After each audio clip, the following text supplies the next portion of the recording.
लोहे की फैक्ट्री में काम करता था। वहीं से नशा करना शुरू कर दिया मैंने यारों दोस्तों के साथ। फिर रोज नशा करने लग गया, बढ़ने लग गया नशा। तो कौन सा नशा करना स्टार्ट किया था आपने?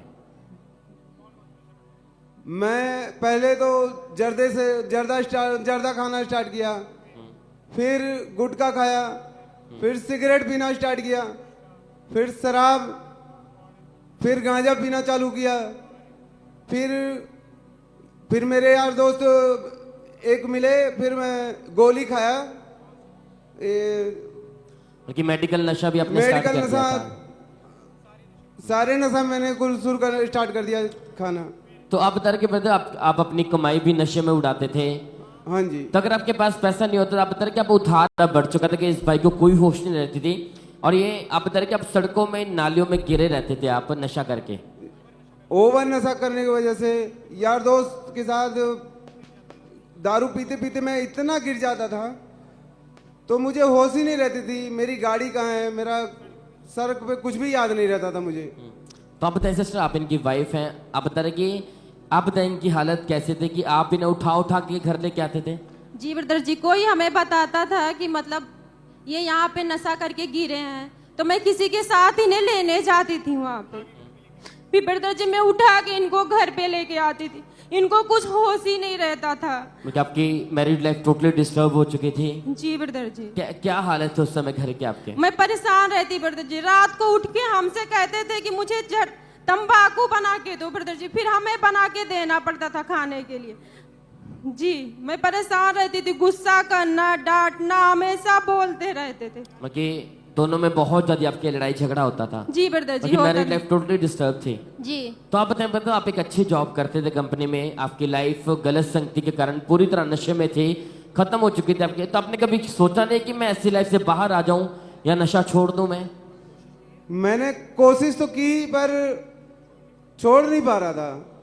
फिर 2 महीने में बिल्कुल नहीं खाया, फिर भी मुझे खाना पड़ा। तलब इतनी लगी कि मेरा 15,000 का नुकसान हुआ। मैं जा रहा था किसी को सामान देने कहीं पे, तो वहाँ मेरा सामान ही गायब हो गया। फिर एक भाई ने बोला यार तू नशा छोड़ दिया, फिर खाना स्टार्ट कर।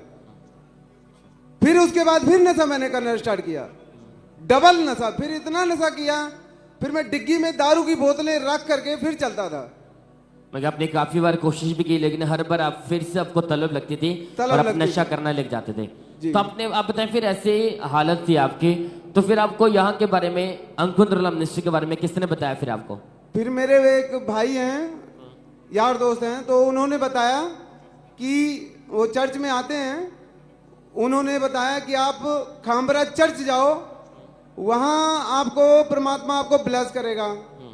फिर नशा मैं यहाँ आया तो उसके बाद आपने लगातार चर्च आना स्टार्ट किया? लगातार मैं आना स्टार्ट किया। तो जब आप पहली बार यहाँ पे आए तो कैसा लगा ब्रदर आपको यहाँ पे आके? पहली बार मैं वचन सुना, गवाहियाँ सुनी तो मुझे अच्छा लगा। तो मैं भी एक दिन मैं सोचा मैं भी जब सब लोग नशों से आजाद हो सकते हैं तो मैं क्यों नहीं हो सकता हूँ। तो उसके बाद ये भाई लगातार चर्च आते रहे, परमेश्वर के दास तो वचन को सुनते रहे, और फिर 16 मार्च 2023 को परमेश्वर के दास ने स्पेशल प्रार्थना की थी कि नशे का आत्मा आपको छोड़ के जा रहा है। तो उसी प्रार्थना ने इस भाई की लाइफ को चेंज किया था। हम पहले उस प्रार्थना को देखते हैं। वो सारी दुष्ट आत्माओं पर रिसीव फायर, वो सारी गंदी आत्माएं, वो सारी नशे की, व्यभिचार की, वो चोरी की, अशुद्धता की, डिप्रेशन की, गंदगी की, catch fire, catch fire, release कर holy ghost fire right now. तो फिर जैसे हमने सुना कि जैसे परमेश्वर के दास दुष्ट आत्मा को डांट रहे थे, नशे की आत्मा को, तो आप बताएं कि जैसे वो प्रार्थना, सामर्थ्य प्रार्थना आपने सुनी, तो उसके बाद बताएं क्या हुआ फिर? मैं उस प्रार्थना को रिसीव किया, तो उस प्रार्थना को रिसीव करने के बाद एक गंदी दुष्ट आत्मा निकली मेरे शरीर से। उस दिन से मैं इतना नशे से, सारे नशों से आजाद हूँ। प्रभु का मैं बहुत बहुत धन्यवाद करता हूँ। प्रभु ने मुझे नशों से आजाद किया। आज 2 साल हो गया मैं नशा, एक भी नशा नहीं करता हूँ। तारीफ करें के लिए जोर से परमेश्वर का थैंक्स करें। Hallelujah, hallelujah, hallelujah, hallelujah. तो आप बताएं ब्रदर, आज